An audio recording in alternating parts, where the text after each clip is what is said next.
Yes, salam to Tina Estelin, Ethiopian greetings. This is Ras Ayadonis Tafari. This is Yadin. I'm with Ahite Martyrdom, aka Mama Ide, Sister Ide. Say something to the people.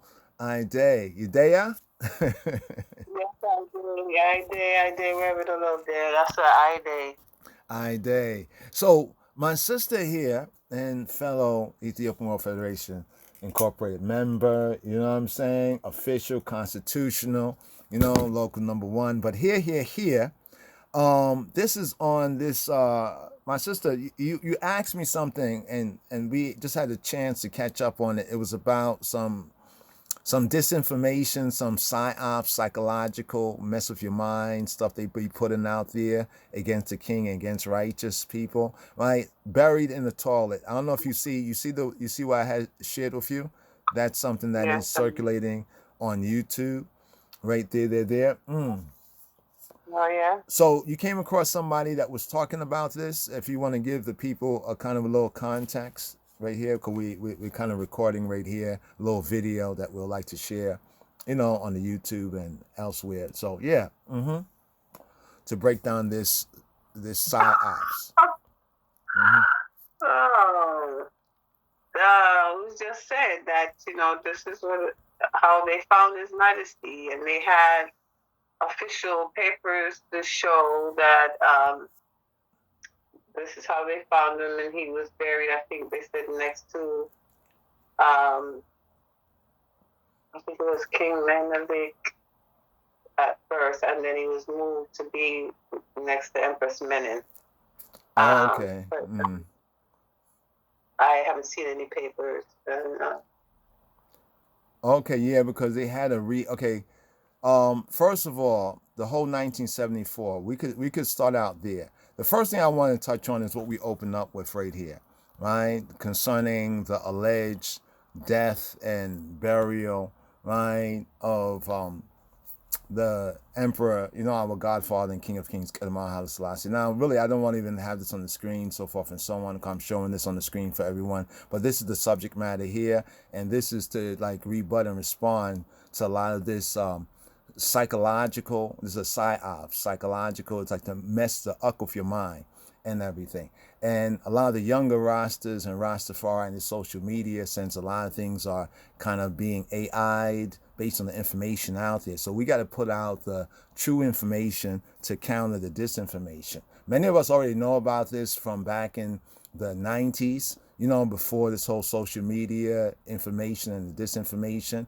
And we know the truth about this matter, that this was all a psychological operation, an operation of like the royalists, the royal family, the crown council, others, to basically make closure right after the events of 1974, 75, right? And part of it was when they found the bones. We call this the Bone Lies. I think Muda Baruch and a few others had did a tune called the Bone Lies. Bone Lies basically meant that the bones that they found these bones, right? They found a bunch of bones, a lot of bones, because this is after the Derg that ruled Ethiopia after, the rebellion. I call it rebellion. People call it the Ethiopian Revolution, but we can't co-sign a lie. It was a rebellion. After the rebellion against the King of Kings, the great transgression, right? We had the Derg and Haile Mengistu Mariam. We had Haile Mengistu, the power of the kingdom of Mary. Interesting, his name, the power of the kingdom of Mary, right? But anyway, we had that going on for 27 years, and there was a lot of rumors. There was rumors that how many times did they say that he had different ways? Like there was like about maybe 4 to 5 different stories about how this one man allegedly was unalived.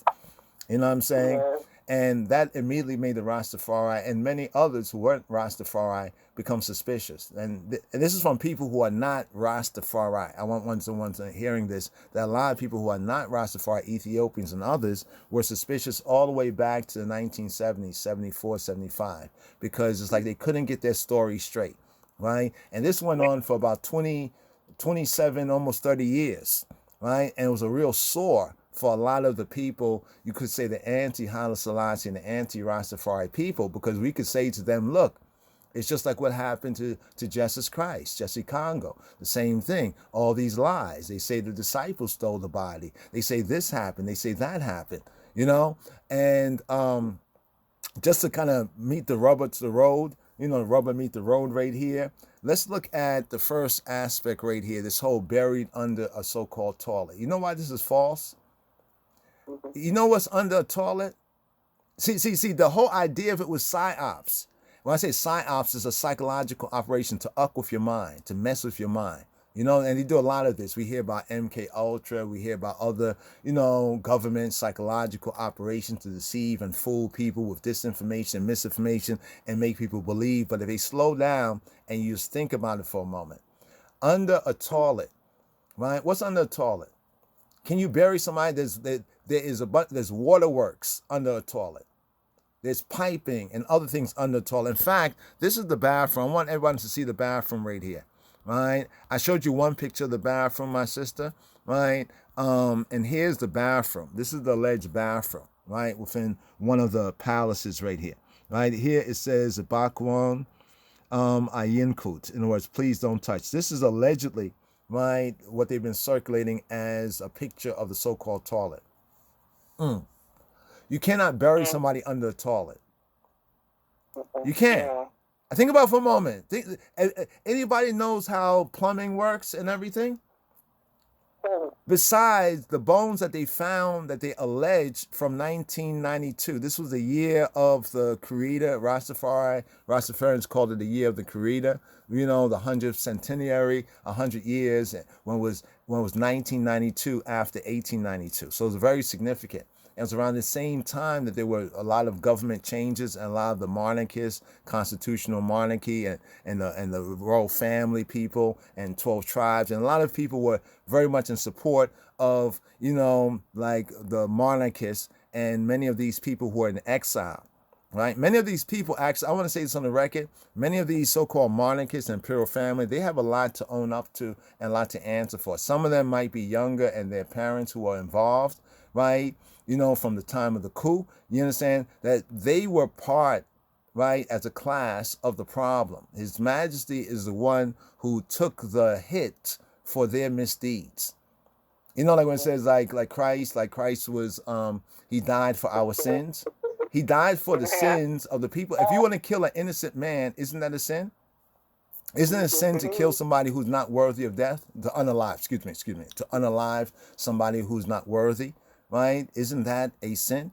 Right? So the first thing they lied to us and say that the bones were found underneath a toilet. And people run with that. Why? Because if you think about a toilet, what do you do in a toilet?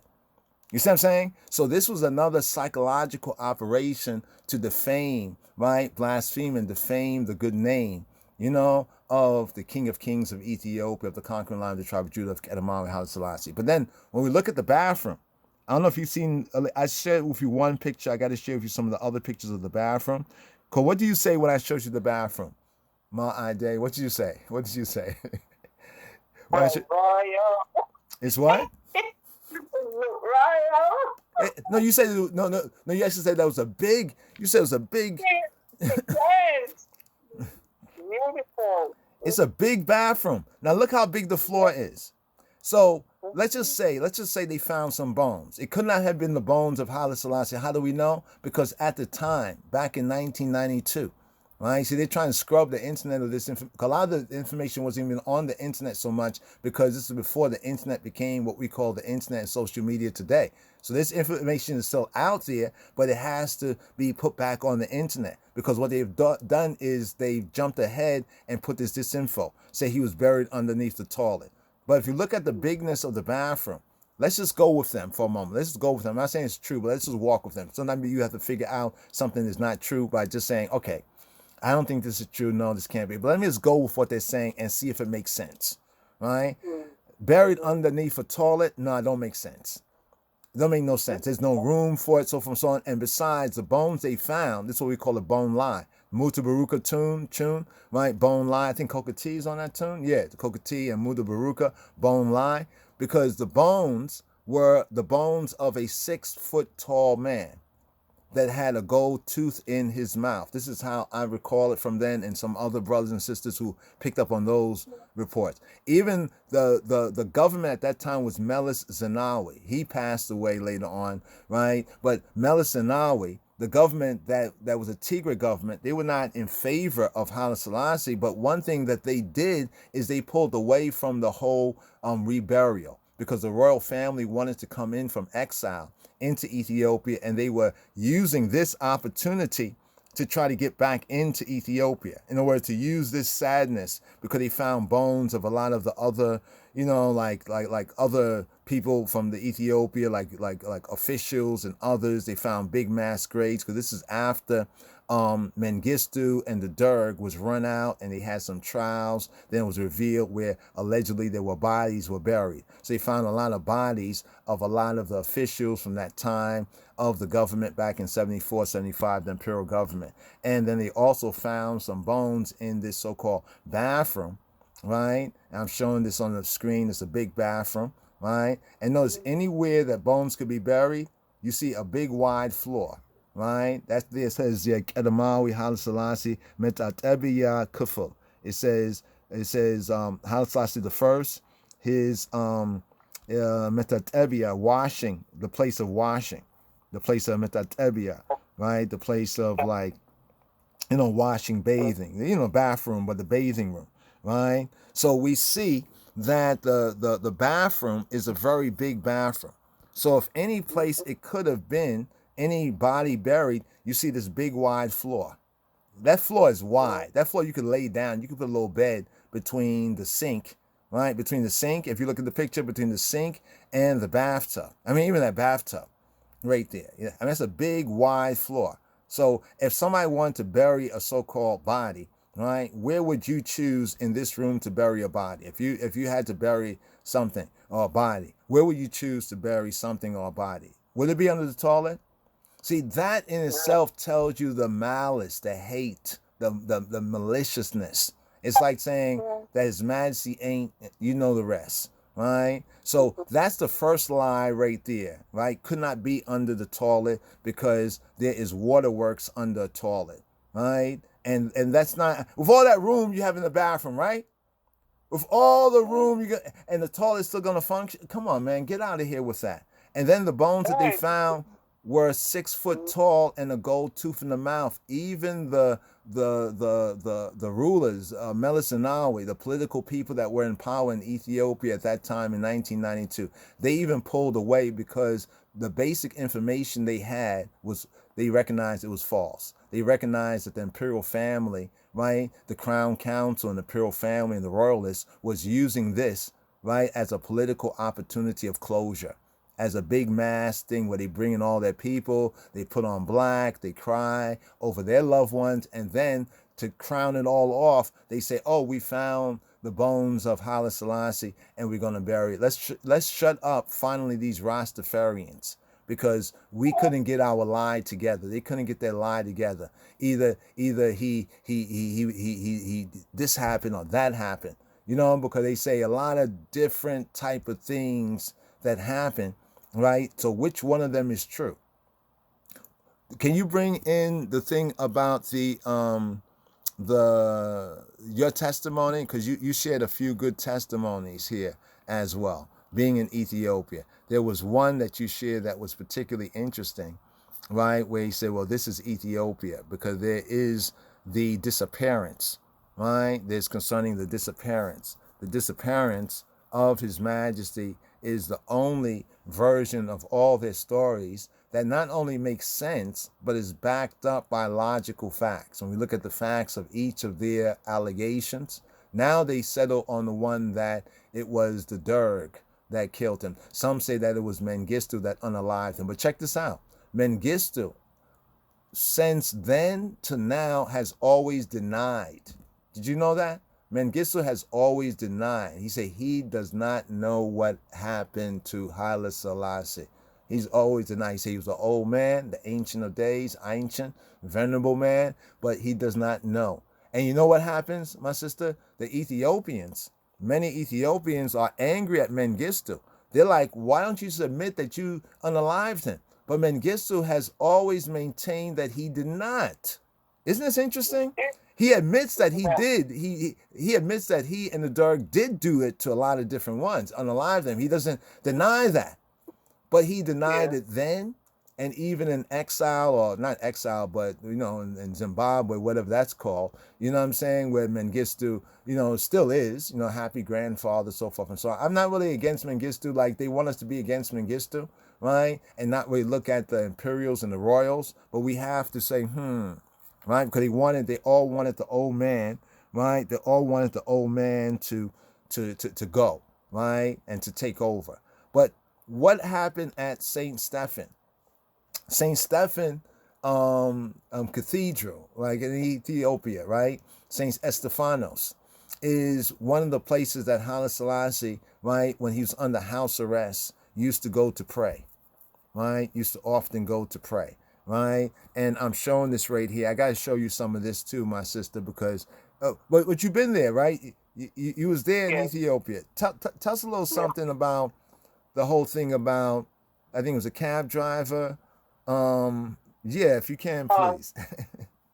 Let's say, I was just taking a taxi to make my little last circle to buy a couple of things before we left Ethiopia the following day, and we're just driving through the town, and it's not like something was drawing me out of the taxi. This has happened to me more than once with certain spiritual high energy places. And when I asked the taxi driver, I said, "What is that place there?" He said, "Oh, that's the church that His Majesty went into and never came out." And this was just a regular taxi man, Ethiopian, and that's the story he shared with me about His Majesty. And that's as far as what I know too, is my truth, that he went in there and never came out. And I don't believe how much time tried to bury him, and how much time, all the different type of things that, you know, caused his final days. It doesn't make sense. You know, someone is as important as him, you know, like most other leaders of the world, you know exactly what happened to them. Exactly. Why? Exactly. It's a mystery for them. And what would have been better for the people who were against the King of Kings of Ethiopia than if it was really real that he died and they had a body to show that as proof, and to shut down the Rastafarians once and for all, right? Yeah. I mean, what better proof? They're gonna wait 20-something years. They're gonna wait 20-something years to do so, and then when they do it 20-something years later, when you really look at it, there's a bunch of holes in that. In fact, Fanai Rastafari TV, hail up Rastafari TV, Sister Fanai, because she has this video where she went over there with Rastafari TV and Sight Media and other brothers and sisters to Ethiopia a couple of years back, and she interviewed the tour guide in one of the churches where they have the alleged, like, you know, tombs of His and Her Majesty. Well, it is a tomb of His and Her Majesty. We know that Her Majesty is there, but there's a big question about His Majesty, because the bones they found were 6 foot tall. There was no DNA. It had the gold tooth in the mouth. The government withdrew from it. That's why they was trying to make an official burial, because they made an official burial, it would have opened way for the royalists to come back in. So the government looked at it as a royalist attempt, like the Imperial Crown Council attempt to kind of hijack the politics by appealing to the sentiment and the wound of Ethiopia from 1974-75. The imperial family were even confronted back in 1992. And you know what? One of the princes, I don't hear about him mentioned so much, not Ermias and not Tsar Yaakov, but it's another prince, right, that basically on the record, I had read this then, he basically said that it's true, that the bones are too large, and you know, he basically admitted that they're not His Majesty's bones, but they are doing this for closure. You know what I mean? Because His Majesty, just for the record, he never had an official, burial. So they do this, what, how many years later? From 74 to like 2000 and something, over 20 something years later, they do this, right? And people believe it, right? But people don't believe it. There's many Ethiopians who have testified, and these are not Rasta, like the cab driver that our sister Ida just said, right? That said this, and I heard this story as well from different ones, from some Ethiopians, right? From some Rastafari that met Ethiopians. So it's not like it's coming from all one person. Like the cab driver. The cab driver wasn't a so-called, quote, Rastafarian or Rastafari as we are, but he submitted the truth. In fact, hold on for a moment. Let's just pause this for a moment. Yeah, just had to share some of the pictures that I have here with our sister right here on the air right here. And so she said perhaps it could be another, like St. George. This is Stefan. Stefan. Oh, no, yeah, this is the church that the taxi man drove. Oh, it is? Oh, yes, this is the church. Yes. Okay. Give thanks. Give thanks. Hold on for a moment. Yes. Oh, did anybody do it? Did anybody say it yet? Somebody have to say it. Say it. All right, John.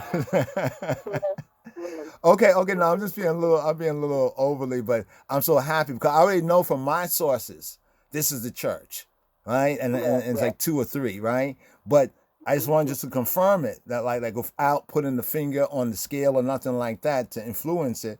And you heard it right here because we just talking in the background. I said, let me launch the video again. So I thought she had mentioned George because there's Georgis, and then there's this particular church right here. This is Stefan. Look at that last picture, the picture where they're stoning. You see where the 2 men have the stones above the head of the 3rd man? That is supposed to be Saint Stephen in Acts of the Apostles chapter 7. Now notice this. Acts of the Apostles chapter 7 is where Stephen gets martyred. Well, actually, a martyr, everybody, y'all, martyr means witness. It's Greek. It's from the Greek, martyrios. Martyrios mean a witness. Why is a witness a martyr? Well, with the word martyrios is where we get martyr from. But martyr is somebody who witnessed. Like if you witness to the truth and somebody don't like whistleblowers, like you're a whistleblower. You know how a lot of whistleblowers, they would kill whistleblowers, unalive, they were unalive whistleblowers and people who are telling the truth, or they'll try to silence people, put them under NDAs and other things so that they don't speak what they know, right? And if they do speak what they know, they could be jeopardizing their life. This is how the term martyr comes to mean, like, oh, you want to be a martyr. No, that person might be testifying to truth and other people don't want that truth to be testified to. And they will go through even unaliving someone. So this is what happened to Saint Stephen, Kedus Estefanos, back in Acts of the Apostles chapter 7. But notice this, the next chapter, we get the man of Ethiopia, right? The eunuch or the official, right? The man of Ethiopia who goes to Jerusalem to pray. So here we get the black Jew of Ethiopia, of Cush, who goes to Ethiopia in the very next chapter of Acts of the Apostles.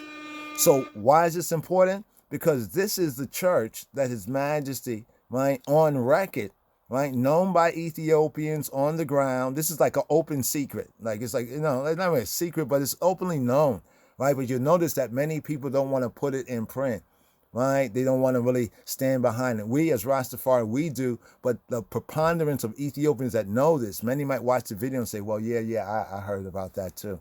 I do know that that's the last place he went into that church. You know what I mean? And here's also the proof, y'all. The proof is that there were 3 priests.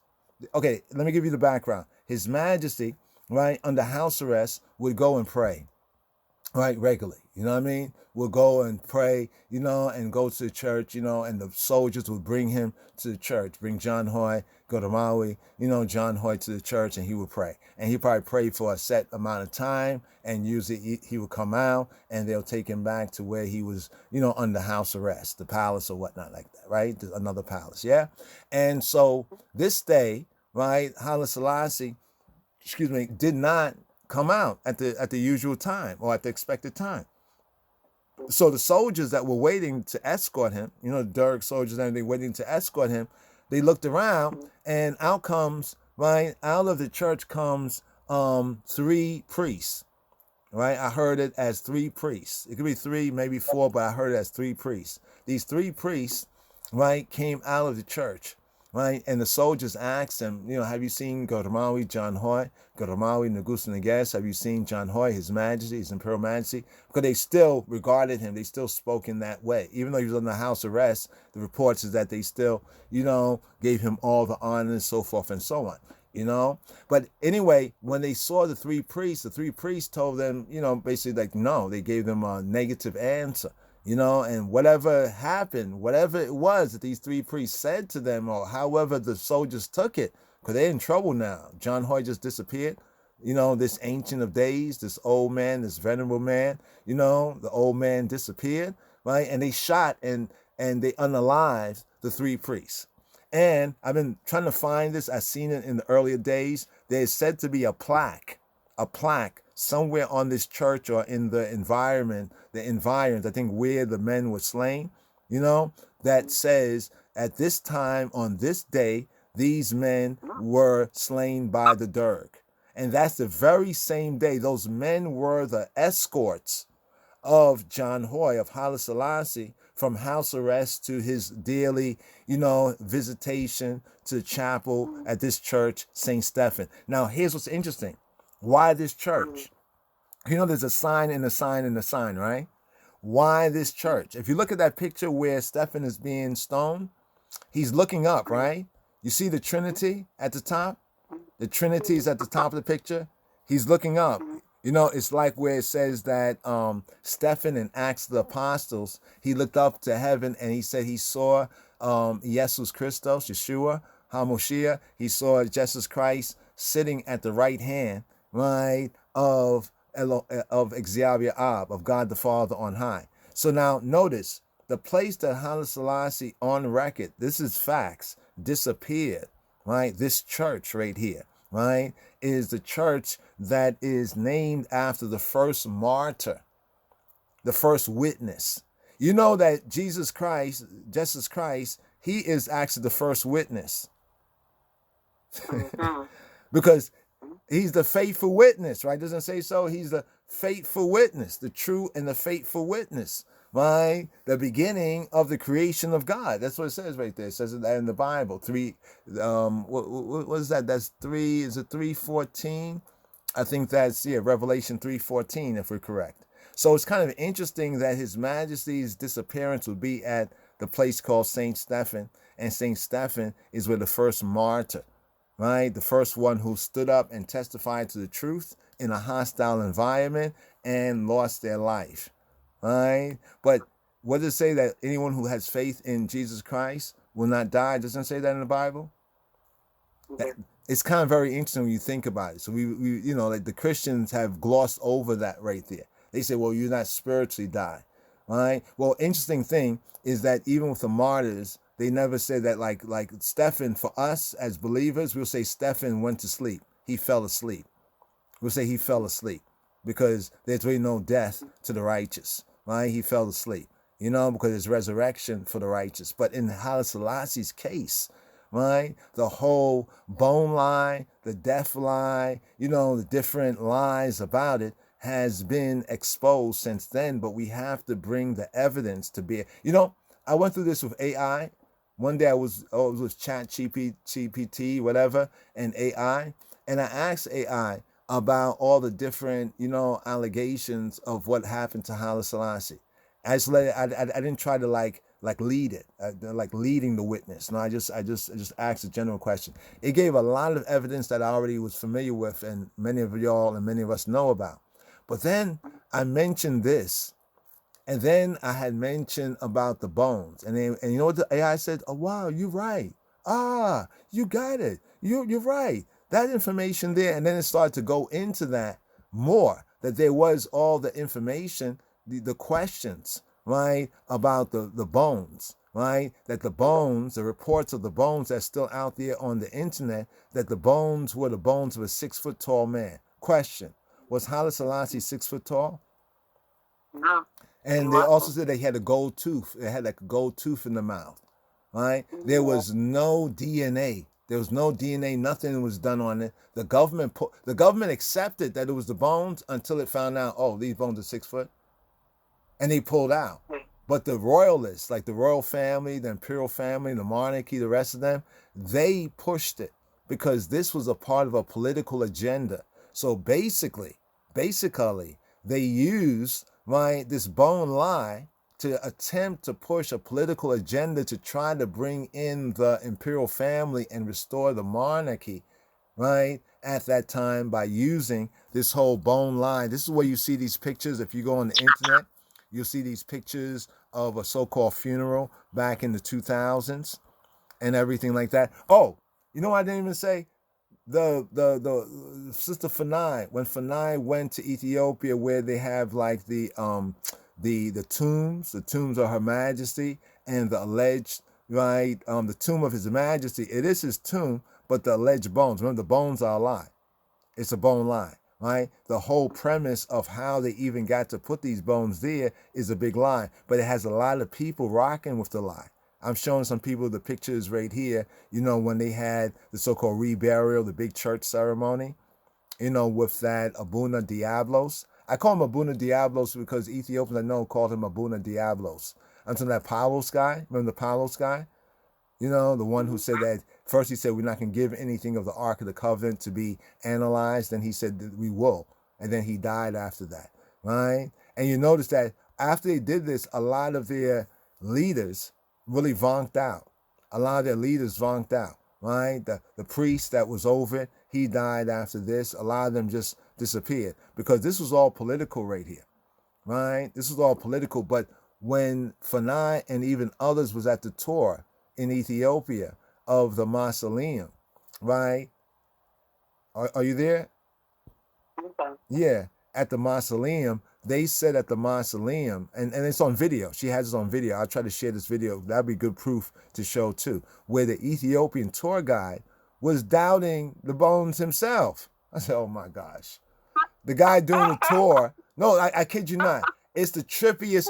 You know, we live in those times where things seem spooky. It seemed like weird. It's like, wait, hold on for a moment. You're doing the tour. It's like I'm selling pizza. I say, man, I wouldn't eat this pizza. And you're like, what? You working here, but you wouldn't eat this pizza? Nah, man, I'll go across the street and I'll go somewhere else. What?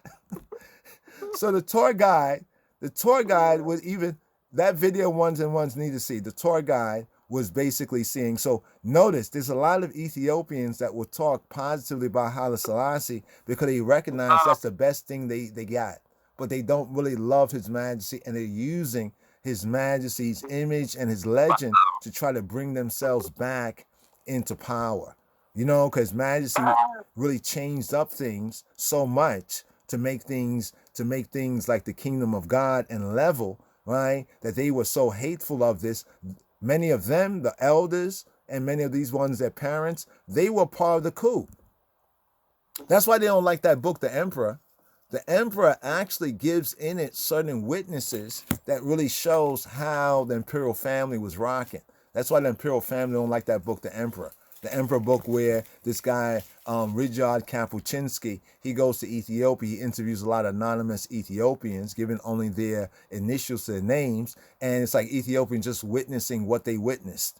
And it's interesting, their testimony, right, about the so-called monarchists, the royalists, the people who still had a standing and a status from old time. They were living in old time, where their great-great-great-grandfather was a royal Ras or a prince or somebody great or was nobility. Maybe their ancestor did something wonderful, but now they think that, well, because of that, they are of a class that's above the other people.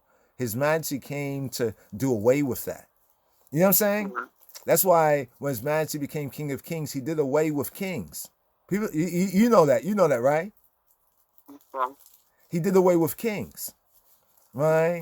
In other words, where there would not be this kind of battle and war for succession, that if there would be any constitutional monarch, it would be of his family and him being of the Solomon and the Queen of Sheba, you know, lineage right there, that Davidic lineage right there. So that's that video. I definitely need to send you that video again, all right? Because when the tour guide said that, I was like, wow. The tour guide basically, somebody like smirk and give you that and tell you like, nah, this is not. They say, They say it's the Yeah. bones, but it's not, because he probably grew up hearing the same things. When His Majesty went in that church, you notice that for years, you probably remember this from back in the 90s, for years we would get reports out of Ethiopia where it would be like he showed up at something that was like a Christian or religious festival or something. Like there was one time he showed up on stage, everybody was shocked. They could tell it was him, but still as like that ancient of days, that elder, that venerable man. And he had a rose in his hand, and he crushed the rose, and they say, and he dropped it, right? And he walked, and he tried to find him, like when he walked off a stage behind like a curtain, they couldn't find him, right? And others had. Muda Baruka went to Ethiopia. The best Muda Baruka thing, not the best, but he did some interesting thing, though he bug out sometimes. But one of the best things he did when he went to Ethiopia, Muda Baruka, he went and he interviewed. He had like a translator, and he interviewed regular people and asked them different questions. And he asked them about Haile Selassie. And there were regular people who were not Rastafarians, and they was talking about that they did not believe this whole unaliving of Haile Selassie, because they had seen and they had heard, right, that he is alive, that ones had seen and heard. You know what I mean? What did the person say about His Majesty, or say about His Majesty, when you said about the ascension, like that this is Ethiopia? What was that? When we called the Kes at the church to tell him, what happened with our experience with who we saw as it looked like a child who we were talking to, but he wasn't speaking. He reminded us of Prince Alamayu. We were listening for his remains to be returned to Ethiopia at the time, and we were leaving Ethiopia, and this child just, he had on, torn clothes, and he looked like he would be the age of Prince Alamayu when they kidnapped him during the invasion. And, he didn't see, but he followed us until we were doing the last check. And there were 3 securities in the airport, 2 men and a woman. And the woman said, "Get him!" She pointed over by where we were standing. And I looked to my right where the securities were down the hall, and a sister was standing to my right. And I said, "Did you hear what they said?" And she said, "Yes." And another one of the security men was saying, "No, I'm not going to trouble him," type of thing. And by the time I looked to my left to tell the sister who was standing on my left what just happened, the youth disappeared. He disappeared amongst us. Wow. So we started off with eyes big like stadium light bulb. Did you just see? I just saw. Yes, I just saw, and I did see what you saw. I was there. And we checked through the last check you're supposed to go to, where you just sit and you board the plane, and we're sitting there in a section all by ourselves. The sister made sure she picked a place where it was just us and had a little space to ourselves. And we sat there the whole time. Nobody went to the bathroom. Nobody got up. We just sat there the whole time reasoning and thinking about our experience in Ethiopia and thing. And when they called us to board, and we stood up, the 2 sisters grabbed me on both sides of my arm. Like if they had long fingernails, they probably would have pierced my skin. And they said, "Ide, look." And they turned their head slow and looked on the chair in back of us. And the robe that the child had on was on the chair. Nobody saw him come in. Nobody saw him leave. Oh, wow. Or nothing. Wait. It was on the chair. Were you still in the airport, Bole, or you was on the plane? Airport. And the only time I could come that side is when he did the final check, and you're just sitting and waiting to board the plane. So if you don't have a ticket, you're not even supposed to be in that section. Much less, you know what I mean? And even one of the sisters had offered him some money, because usually, you're trying to get rid of the last little burr and thing that you have, the money you have, you give the people, looked like they could use it or whatever. And he just looked, he didn't say no, he just looked with his eyes, he just looked, and we thought that was kind of strange too. So when that happened and we left, I said, well, let me call the kids and tell them what happened.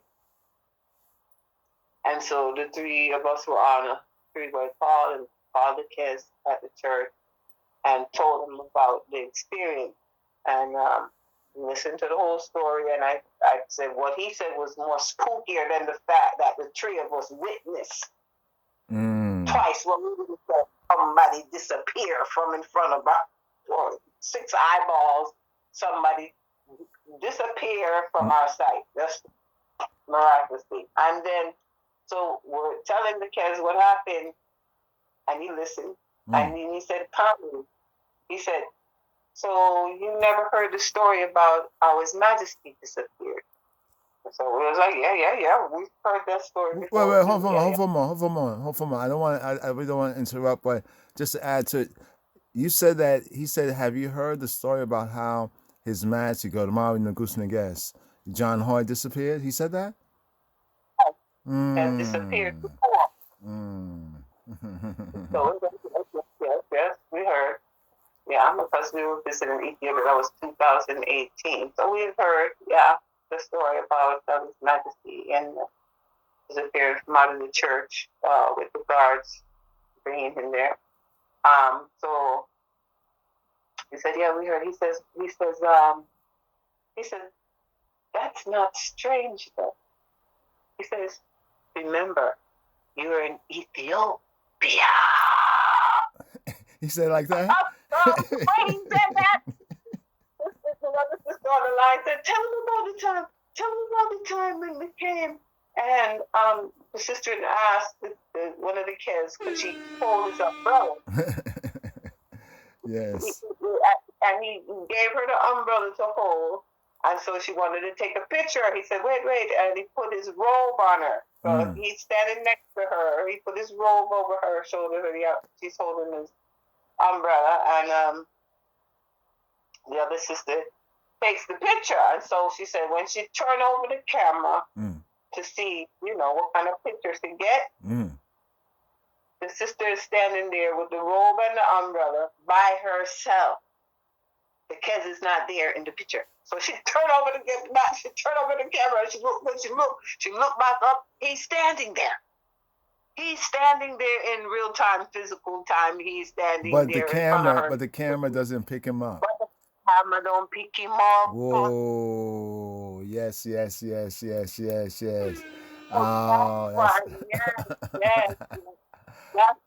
That's why when we told her that, he said, I'd like to see the picture of what church we were. So she took a picture, you can take a picture and send it on your phone and boom. Yeah. Look at the top and say, look at the top of the church. He said, yes, that's one of His Majesty churches. He said, those priests are very mystical over there. Yeah, I gotta see that. I think I did see the picture.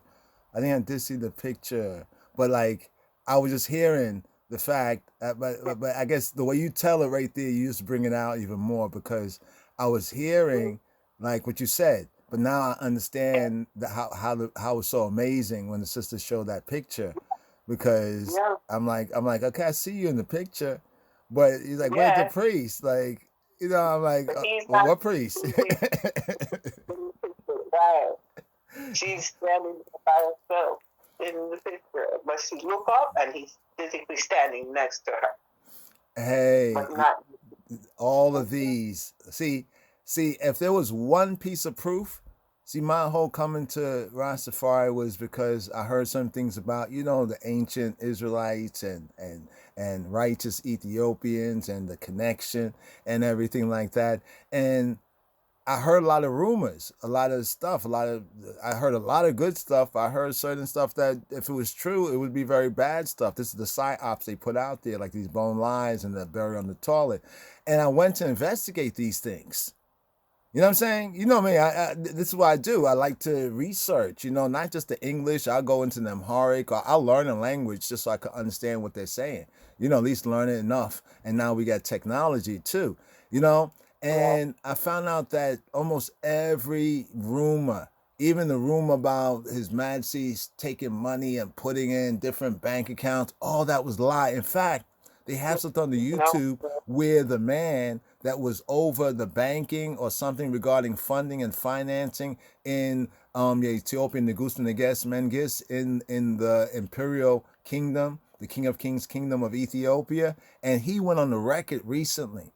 I remember the family, Mimi's family, my Zemed, my relations, my Ethiopian relations, we were over there like together at some holiday or something like that. The family spend time together, and we like to play like YouTube videos, but they'll show me all the Ethiopian videos. So her brother was showing me like Ethiopian videos. They have a lot of Ethiopian videos in Amharic where they're talking about a lot of these same things. And in a lot of these videos, a lot of the same information and more information is being circulated among Ethiopians. In other words, Ethiopians are beginning to catch up on a lot of the things that we know. And, you know, they know it a little bit better if it happened over there. They know much better. We just get like just surface. But even the surface is deep. You know, like if you're on the surface and the surface is deep, then how deep is it really? Your priest said that. I'm amazed that your priest said that, my sister. That's what amazes me, is that your priest is the one who said that. Right? So that backs up all the information that was basically coming from people who are, I would say, you know, of the way. You know what I mean? People who are of the Orthodox way, you know, and people who do believe in the Lord and do believe in Christ and the Bible, is these ones who are testifying, right? That His Majesty, let's get the big one. You know the big one. You know the big one. I showed it to you right there. The former Prime Minister of Ethiopia. This is, brothers and sisters, this is as recent as 2018, right? 2018, right? It's like we're seeing some, what it says, strange things. They say the truth is stranger than fiction. I'm showing the people some of what they have. Like this is on the picture. This is the tomb. It's interesting, the tomb. You know, right here, right? His Majesty. Am I getting that picture on my phone? Not just yet, but I'll send it to you. I'm just showing it on the display. But I'm gonna send you all these pictures. While we was talking about it before we started recording, I said, let me grab a couple of pictures just as like demonstrations. You know, so this is the tomb of His Majesty, but it's really can be considered an empty tomb because the bones there, from all the facts and evidence, are not his. Right? Just want to make that very clear. So they had a burial of so-called, you know, what they say, Emperor Haile Selassie, but actually that was a political stunting. That was for closure. You people know about closure? Look that up. Closure. What is closure? You know, like people often say, "Oh, I want to get closure," so you do something symbolic. Just the spirit rooms that made me feel so much better. Yeah, but this is the truth of the matter. No. But they did find at that time in 1992. Oh, that's over here. In 1992, they did find bones of a lot of the officials, right? I'm showing on the screen right here the celebration, right? A celebration to the 100th birthday of Ethiopian Emperor Haile Selassie I, or more correctly, to Godamawi Negus Neges, to say His Imperial Majesty, Emperor or King of Kings, Godamawi Negus Neges, Godamawi Haile Selassie. This was on the 100th birthday. So everything we're talking about here go back to 1992, right? Especially concerning, you know, the bone lies, and when they had this whole thing, when they found these bones then. So the government, you know, they did have a bunch of Ethiopians flew in from abroad, ones that were in exile or born in exile. They all flew in, and there was closure. So there was a true aspect to what they did. The untrue aspect to what they did was the bone lies and claiming that this is a reburial or some burial of Haile Selassie, and claiming that his bones was found buried underneath a toilet, which doesn't make no sense. And when we see the bathroom, That's the bathroom. It's a big old bath. And they say they found it in the floor somewhere else, in the bathroom. It'd be harder for us to argue because, okay, but once we hear that there's 6-foot tall bones and a gold tooth in the mouth, hey, we can dismiss it just like the government dismissed it back then, right? Here I have something on the screen that says in memory of the 68 officials of Emperor Haile Selassie's government who were executed by the Derg without justice. They actually found out, once the Derg was gone, they had trials, they actually found out the bones of a lot of these officials, and it actually was verified. So I'm trying to say that there's a bunch of people that they found their bones from back in the 70s, 74, 75, that was verified. But Haile Selassie's bones were not verified. You know how they say on the internet, not verified? You know, like scam. It's a scam. It's a scam. The whole thing is a scam. It's a scam. So if you believe in the bone lies, it's a scam. If you believe that he was buried underneath a toilet, and you really think about it and recognize that, how can you bury somebody under the toilet, right?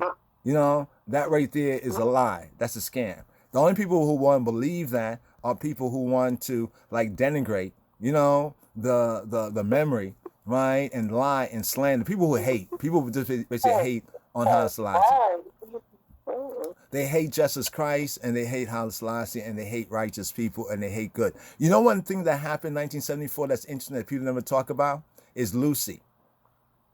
They put down His Majesty and lied against him and slandered Kanamawi Haile Selassie, right? But they sought to build up Lucy. All this occurred in 1974, right? In 1974, right? In 1974. Here we go. We have something right here. 1974. Now think about this for a moment. And we know that Ethiopia is ancient, and the black people and African peoples and our peoples are ancient. We already know that. But they bigged up this Lucy in the sky with diamonds. That's where it came from, the name Lucy, because they would listen to the Beatles song. The Beatles, look at it, the Beatles song. They would listen to a Beatles song, the guys that was the Europeans doing the archaeology, and they named the bones Lucy. The Ethiopians say Dinknesh. You're amazing, Dinknesh. But the white people, the European scholars, they named it Lucy because they were listening to a Beatles song, Lucy in the sky with diamonds, you know, that tune there, right? But notice something, the Beatles. What did they take Haile Selassie away in from the palace? They took him away in a Volkswagen Beetle. You know what I'm saying? Right? They took him away in a Volkswagen Beetle. Now, maybe that's a coincidence, right? That's two things. If I could find, if a coincidence is two things, if a coincidence is two things, like I'm thinking about you and you call at the same time, that's a coincidence. But then if other things happen also, isn't that beyond coincidence? That's beyond coincidence. Because people like to say that's a coincidence. And it's like 10 things that happen. So 1974, we have to keep 1974 in mind. So at many different levels, right, the powers that be, right, were working, right, to lie, you know, and to confuse the whole timeline, right, and to cover up, you know, the facts, right? Remember what the priest said? He said, this is Ethiopia. You know what I'm saying? This is Ethiopia. You know what I mean? And he even mentioned, I was surprised with that right there, but that means that you guys, you have like an honest priest. Now, this is my last proof right here. And that's, I sent you, didn't I send you the Gurma Wolde Georgis? I'll send you this additional information so you have everything right here. He's the one, he was the president, oh, my bad. He was the president, my bad. I said prime minister, but I stand corrected. Belun, you know, forgive me, y'all, right? Slicha, right? Was the president of Ethiopia from 2001 to 2013, not the prime minister. He was a veteran politician. Remember, he's born in 1924, right? He served 2 terms in this largely ceremonial role after being elected by parliament. Right? This is after the Derg of the 20-something years, 27 years. He was born in Addis Ababa and had a long career in public service, including positions in parliament and aviation. I want to just point out who is this person. Now, notice he passed away, right, on December 15th, 2018, at the age of 94. Wow, at the age of 94, right? right? And here we go right here, right? So I have this right here. He held various positions. So you remember when he passed away, December, right, 15th, right, 2018, right? So let's go over here. Let's go over here. Now I have on the screen the same thing I showed you from the Ethiopians for Constitutional Monarchy. This is on the YouTube. There was a video that was attached to it. I should have got the video, but they blocked the video. The video's still like up there, but they block it. Like if I could have a video, I could put this video up there, let people watch it, or I could block it. So you go to the link, but you don't see nothing. Right? You don't see nothing. But anyway, notice the article. What's the date on the article? Right? What's the date on the article? You see? You see it? Yeah, it's September 19th, 2018. You see it? At the top, the Ethiopians for Constitutional Monarchy, the one with the picture of His Majesty and the president, the former president of Ethiopia. That picture. It was that picture. And I sent that to you previously. What did you this? Yes, yes. Was his former Ethiopian president, Germa Walda Georgis. He believes, this is what he testified to in a newspaper report, right? This is, remember, the article is from September 19th, 2018. He passed away December 15th, 2018. Just want everybody just to understand that, right? But before that, he went on the record and testified that he believed Haile Selassie to be a holy man who didn't die but ascended, right? Now, this is the Ethiopian. He's not a Rastafarian, right, in that sense. You know what I mean? Like one would say I and I, right? So here, right, I don't know why this don't have more hits on it. It has 128, right, thumbs up, but I guess it's, you know, many are called, few are chosen. Now, notice, if you go to the next page where it has more information, I gave 2 screenshots, right? Ethiopians for Constitutional Monarchy. More on it, he says, quote, this is a quote from him.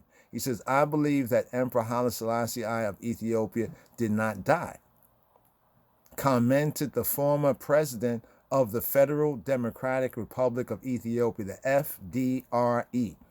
That means you might have people in the politics or government, right? They may not be Rastafari, at least from what we can see with locks or this or that, but they're testifying to truth right here. And notice, they don't have anything, they're not trying to appeal to Rastafarians. They're just trying to speak to Ethiopians and the people who were here, and they're bearing witness, right? And this was in the Reporter, the Ethiopian Reporter is a newspaper, right? Known as the Reporter from August 2017. So think about this for a moment.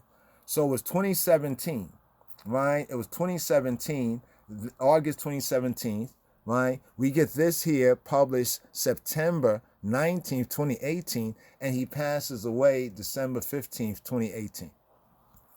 Right now, he was 94 years. I'm not saying any conspiracy, whatever, but isn't it interesting?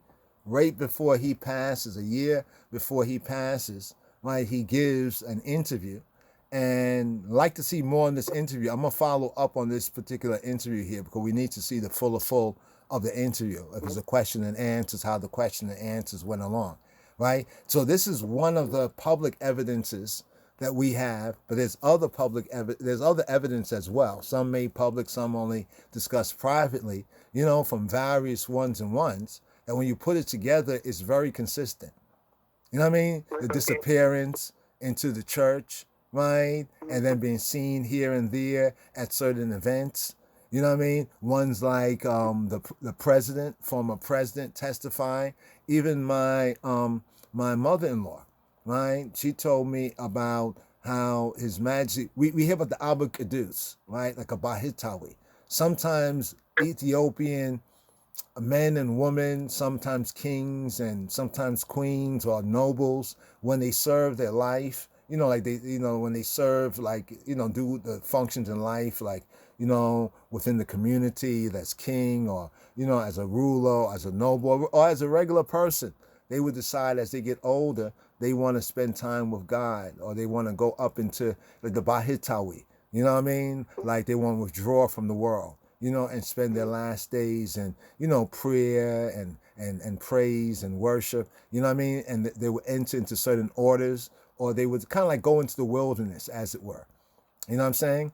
And so we have one name, Abba Kedus, Abba, Father Kedus. From all intents and purposes, right? There's a lot of similarity and a likeness, you know what I mean, to Haile Selassie, especially in the last known pictures on the palace arrest. You remember on the palace arrest how he started to let his hair grow out really kind of like, almost like the early stages of Nanti? You remember some of those pictures where under house arrest where there's some videos as well where you see him where you can see the locks beginning, and then we compare that with the Abba Kedus pictures, you know what I mean, and we say very close.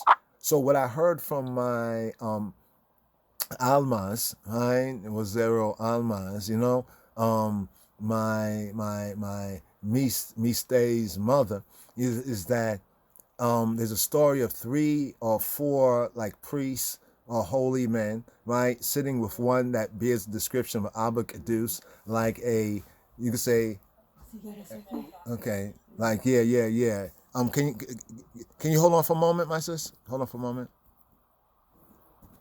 Yes. That was I and Sister Ide right there.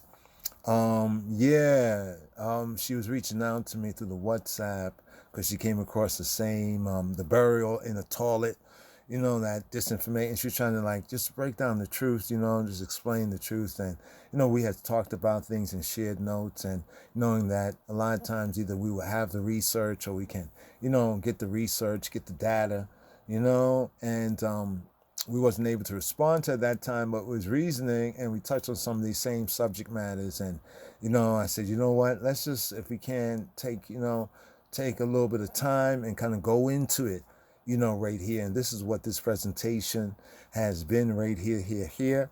And we're not telling one what they want to believe or what they should believe. We're just sharing the information, why we, you know, hold credible, right? Hold as credible, right? What we hold credible. Others can see this to be incredible, not creditworthy, trustworthy. But, you know, these facts here compared with the breakdown of the PsyOps, it's a lot of PsyOps that's going psychological, you know, operation. People talk about like, you know, COINTELPRO, they talk about MK Ultra, they talk about, you know, what governments and people trying to rule people, you know, seek to put out disinformation, you know, lying against the righteous, as it says in the scripture, when it should say all mans of evil against you falsely. For my name's sake, rejoice and be exceedingly glad. So we're going to seal this up right here with the Ethiopians for Constitutional Monarchy site right here with the former Ethiopian president, Germa Wolde Georgis, you know, where it says what he believes, what he has said concerning Haile Selassie being a holy man. This is just a couple of highlights from the article. We're going to definitely try to find this reporter article right here. The YouTube link, I might try it again and see if that page is open up. You know, I should have just done that, just try that and see if we can find the actual video. You know what I'm saying? But we know that this particular article right here, it was in the Reporter, right? August 2017, right? And this comes out in 2017. So we're talking about things since 1974. Right, in 1974, 75, and then we push forward like to the centenary, you know, the 100th anniversary of the Earth Day birthday, you know, the man-child Rastafari, aka Haile Selassie the First, you know, and those events concerning the bone lies and different things, you know, and how at that time we heard a lot of these things, you know, and, you know, we just was the recipient of all this information and a lot of the disinformation. And most of the disinformation kind of collapsed on itself, right? This is why you have to ask yourself, right? Is he really buried there? I mean, this may be very symbolic, you know what I mean? It may be what ones want to believe, right? But from all the evidence, right, we accept that the disappearance. So what happened to Haile Selassie? It was the disappearance, right? He disappeared, right? And as you heard the sister testify, even her priest said that, listen, this is Ethiopia, right, where people who have faith, people of credibility, right, these things that we read about in the scriptures and the Bible, right, happen. I was actually going to kind of share the whole ascension aspect that my mother-in-law told me, these three men. I told the sister so I can kind of share this with you all right here, because she already knows that right here. And basically what the former prime minister says about being a holy man, ascended, right, and did not die. These are the three key evidences that over and over, right, since 1974, 75, right, not just amongst the Rastafari, because we say, oh, that's the Rastafarians. Well, what explains all the Ethiopian testimonies? The various different ones. Even this one here, concerning Abba Kadus, or one who, according to the description, fits the description of Abba Kadus, right? His Majesty, we could say, in that kind of ascension, you know, that holy man, right, phase right there, right? That venerable, that ancient, that venerable of days phase. That, what happened? So what happened was that they were speaking, the Abba Kadus, with these other men of the church, holy men or monks. They were speaking somewhere like in seems like it was a countryside. This is what was narrated to us, right? We were speaking about certain things concerning His Imperial Majesty. You know, mother-in-law, she's a, you know, Tawahido Mitmanan, right? Faithful, you know,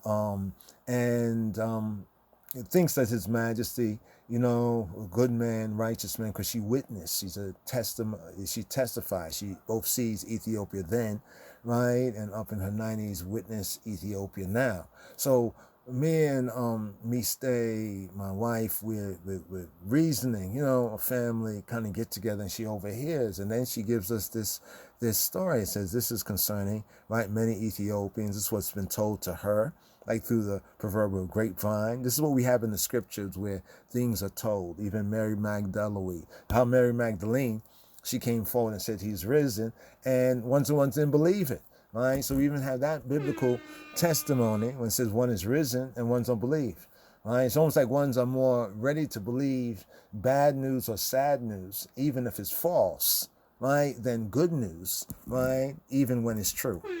Just something interesting. So anyway, she narrates this, that there's these three men, right? There's these three men, right, who are reasoning with Abba Kadus, a.k.a. Emperor Haile Selassie. So we have these monks, the Ethiopian monks, Bahitawiyan, you know, and holy men, as we mentioned, sometimes when it's known in Ethiopian and Solomonic, Davidic, the kingship, certain kings were inclined to be holy and to live their life after that example of the one that they represent, even Moshiach and Christ within their faith. And at the fullness, as they get older, they would enter into that kind of solitude, that oneness. You know what I'm saying? Going into the mountain, going into the wilderness. So after retiring from having family and serving in, you know, some activity, whether as a ruler or as a business person, a teacher within the community, then they would basically retire. So the retirement wasn't as we have retirement in the West. Just to give you one kind of, there's some that might not really understand when we talk about, well, who's this Abba Kadus? Abba means father, Kadus means holy, like holy father, right? So here, this is a book right here. We have this book by Tyrone Brown. I remember reading through it. It's very interesting, right, on Abba Kadus. Now, when the revelation, you know, and the news, you know, the good news of Abba Kadus had reached, it was roughly, if I'm correct, somewhere after 2000, roughly around that time. I know there was a brother that was one of the first ones. I don't know if his videos are still out there, but then we saw this book came out. Definitely we need to have a book review on some things right here, right? And yeah, but this was at least important to document that connection as we have with Abba Kadus, right? You know, holy daddy, or the daddy holy, like Abba is like to say like daddy in that sense. Abba, Rastafari and the Return of Our Sacred Origins by Tyson Brown. So here we have this book, and yeah, now I'm gonna probably check it out again, and hopefully we can bring something more. So in seeing these correspondences, right, these correspondences here, right? Now, of course, one would say, well, this might be speculative, but it's interesting, you know what I mean? You know, there's more to admit than to dismiss, you know, where the evidence is pointing to. Now, Some have used these is like also like a Baitawi, and even in a kind of an Abba-Kadus likeness, you know, some of the monks, the holy men of Ethiopia.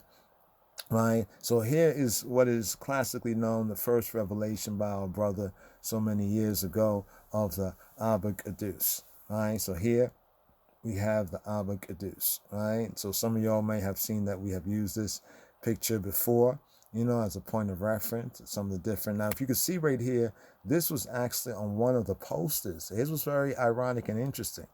The Ethiopian tourism, you know, agency, you know, from the imperial times, Ethiopia, Negus Neges Mengis times, right, even through the Derg time, would basically a large part of, you know, with Ethiopian tourism, even in later times, tourism was still a thing, right? This is like from a tourism poster. You can see where Ethiopia or Ethiopia, right? Something to that effect. Ethiopia, I think, is in the back. There's the writing.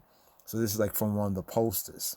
Now, we still are looking to see what the full poster of this is, right? But there would be different posters that we put out, you know, for tourism, right? Having different aspects of Ethiopia. So this is interesting to see the one that is called Abba-Kadus, and that is linked and referenced, right, as a post, godless creeping coup, right, manifestation of Kedamawi Haile Selassie. All right, so right over here, we see, so we can see these are like, this is one of the original, like you can see, like it's the same picture, but you know how pictures sometimes you can have a picture, you know, like the dimensions are slightly different, but you can still see behind it the H and the P, right, and then just figuring out, right, from what we can see, we can see, it has Ethiopia. Just to prove this is an Ethiopia poster right here, right? An Ethiopia poster right here. Now, I thought I had more on that. Hold on for a moment.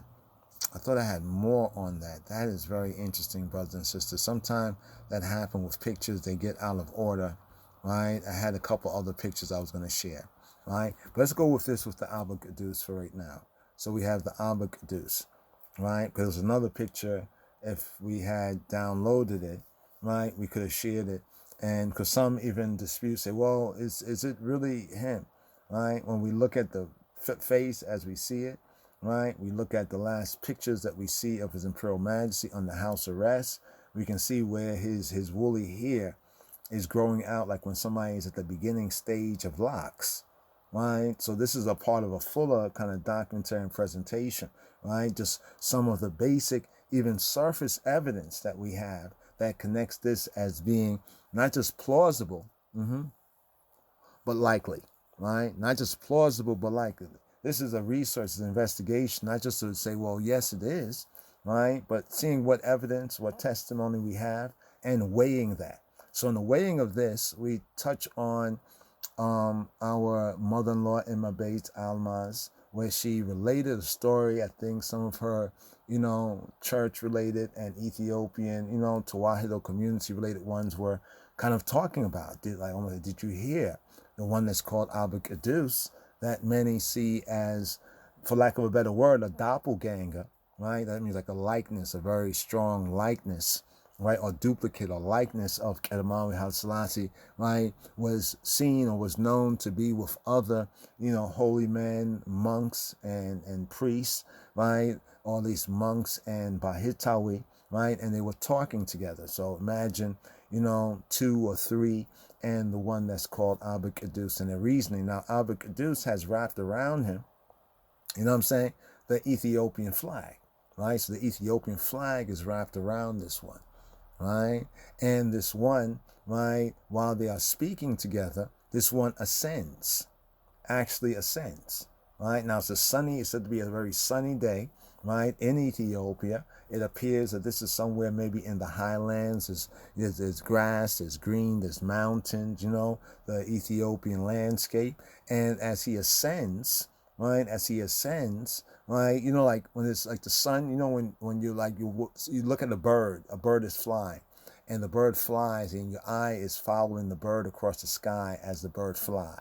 And then it flies right into the sun, and now as you keep looking at the bird, the sun is in your eye as the bird flies through the sky, right? So as the bird flies to the sky and the sun is in your eye, it's almost like you don't see the bird. You know how like some birds would even attack like that. They'll use the sun as cover, right, to attack, right? But in the ascension of the one known as Abba Caduce, right, and like I say, when I use the term doppelganger, one can look up this phrase and everything just to understand it more, right? So we're looking at this as an investigator, right? Yes, we would like to, know the truth, right? So based on what was told as he ascends, right, they can't follow him no more. It's like they see him ascend, and they're looking at this. They're seeing him ascend. Remember what our sister Ma, right, Emma Ide,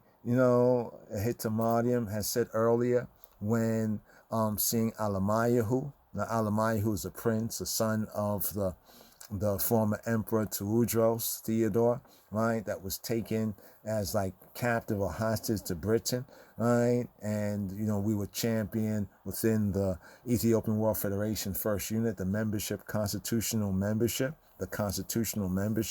right? Constitutional local number one. We was pushing the Magdala, like the artifacts, the Magdala, which was taken from, Magdala in Ethiopia. It's all history right there. But she said they had saw this child that looked just like, right? And then he had like disappeared, right, from them as he turned, and he turned again, and then finding his outer garment, right, on a seat. But he's not there. And it's at the point of Bole, the Ethiopian airport, where this point of the airport, you have to have a ticket to get this far. And they already was trying to remove this young child. The woman was trying to get him, but the officer was like, no, something about that child. And then this child disappears. And then when they called their priest, right, the priest basically said, you remember the disappearance of Haile Selassie. Right, so these things are known. We spoke about earlier the Estefano, St. Stefan Cathedral, the shooting of the 2-3, I think it's about 3, if my memory serves me correctly, about 3 priests of the church when Haile Selassie did not return from his daily or regular, prayer, right, at St. Stephen's Cathedral. And even the cab driver, right, while my sister was in Ethiopia and they're driving and they pass by that church, and then the cab driver, comments that that's where His Majesty went in and did not come out, right? This is one of the most popular, right, and truest of the testimonies from early on. But because of the political and the social situation after the rebellion, the pseudo coup and revolution, which was really the rebellion, right, the great transgression, right, the rebellion against the King of Kings of Ethiopia, a lot of this still remains within the psyches, right, the minds, the souls of people, right? They have passed this on. Many have testified. And the majority of these individuals, right, are not so-called Rastafarians or Rastafari, like, say, I who say, yes, we are Rastafari, right? But are others who are testifying to the same truth. So we have more than one point of witness. Now, one can believe what they want to believe. But what has been testified is that he ascended. Remember, we spoke on the former president of Ethiopia, how he says that he did not die, that Haile Selassie did not die because he's a holy man. Kedus. Now, when we say Kedus is like to say a holy man, a Kedus, right? So we have this point right here, Kedus. And as Abba, as a father and as a father figure, you know what I'm saying? With the spirit of the father figure, right? So we also have that aspect right there. So as they watch Abba Kedus, as they watch this man ascend, they see him ascend, but then as he continues to ascend, there's a sunlight, the sunlight. So now when the sun is right there, right? So the sunlight blocks your vision, right? For a moment, even if your eye can adjust, at least a moment, you got to look away, right? So you kind of see him ascend into the light, right? The light of the sun, and the Ethiopian sun at that. You know what I'm saying? So we're talking about the 13 months of sunshine. So we have them not able to see only the light. And then from the light, what unfurls is the Ethiopian flag, the Arengwade Bichake. Arengwade Bichake, the Ethiopian flag, the green, yellow, and red starts to unfurl from the sky. So it's like the only thing they see after Abba Kadus, after this one ascends, right, is the Ethiopian flag coming down from the sky, unfurling, right, like in the air. Right? And where's Abba Kadus? He has ascended. So here's my point right here to what we have with the former, let's bring him up right here. Right? Here we go right here. Right? With the former president of Ethiopia, right? Germa Wolde Georgis, well, he believes that Haile Selassie to be a, quote, holy man. That's the Kadus part, right? Who didn't die, what I and many others have testified, even though there's been a lot of lies about different ways he may have died or allegation of this one, that one. You know what I mean? And even there's a report, I know some people might go to this report, right, from the Derg, right? But that report is kind of countermanded by their leader, Mengistu, right, Haile Selassie, right, who admits that many ones were unalive during those revolutionaries' time, but he has always maintained consistently, right? I'm talking about Mengistu. He's always maintained that. See, a lot of us as Rastafari, a lot of times we be carrying water for people. Like sometimes we be like, oh yeah, we're told he's this and that, right? So therefore, even when the truth is there, we don't want to acknowledge it. My point with Mengistu is, why do certain Ethiopians want him to admit something that they have been saying is true, but he has denied that repeatedly? He even admits in the interview, Mengistu, he says, well, there were others during those times of the house arrest who may have wanted to do certain things to His Majesty because of political reasons, other reasons, so forth and so on. You know what I'm saying? However, as far as himself, he does not know. I remember reading an article where some of the Ethiopians commenting, it was like an interview of Mengistu, I think while he's in Zimbabwe, right? And some was in Amharic, some was in English, and they were so hot at him. Like, why is he not admitting? Because that means that the whole bone lie and a lot of the lies, the PsyOps that we have heard, right, and have been heard in news since 1974, 75, right, since the end of the majestic times, right, in 1974 and 75, right, Haile Selassie the first, the last of the kings, that first and last, check that, right? So when he says he didn't die but ascended, you see, Ethiopians on the ground who know, they understand what the former Ethiopian president was saying, right? Some might not know because, it depends on who they know and, what is shared in confidence. Like, you know what I heard, right? And this is what many one. Now, one might say, well, maybe they're just saying that. Generally speaking, Ethiopian, faithful, you know what I mean? With Israelite-related people, they generally don't do those sort of things. Generally, I mean, not like this. You know what I mean? And especially coming from the ones that normally, even if they heard something, right, is not going to necessarily share it because they're not going to believe it, right? But why do we consistently get testimonies, right, of him living and not dying then, and even testimonies of the bones being too large, right? No DNA, no confirmation, being a part of a whole political shenanigan, right? For closure. You see what I'm saying? And then ones like reputable ones, right? Like former prime ministers, right? Who basically states on the record that what they believe, based on the facts and the evidence that has come to them, is that Negusta Neges, right? Germawi Negusta Neges, Germawi Haile Selassie of Ethiopia did not die. Right, and this has been reported. Let me go over here. Let me see if I can get this right here. I'm gonna go to the website right here. All right, let me see if I can go to this website. All right, okay, that's not the website. All right, okay, that's not the website right there. Let me go over here if I can get that website. Okay, no. Okay, we'll try to get this otherwise, but you can basically get this if you get this information. you know, go to the, what you call them, go want to click it. We wanted to click that link to see if that link basically has not worked before, but definitely we can check that out again. But anyway, brothers and sisters, I tried to call the sister to see if we can get her back on right here, but I thank her for her time, right? And here, we're going to publish this one right here because I think it's necessary, you know, to counteract the PsyOps, right? You know, these sort of videos, and you look and they get a whole bunch of hits, and then people go around, you know, somebody lies to them and they go around lying to others. But if you really look at the lie, right, you look at what they say in a toilet, right? Notice the language is in a toilet. Talk about the slander and the lie. This goes to what the scripture says when they shall say all manners of evil against you falsely for my name's sake, rejoice and be exceedingly glad. You know,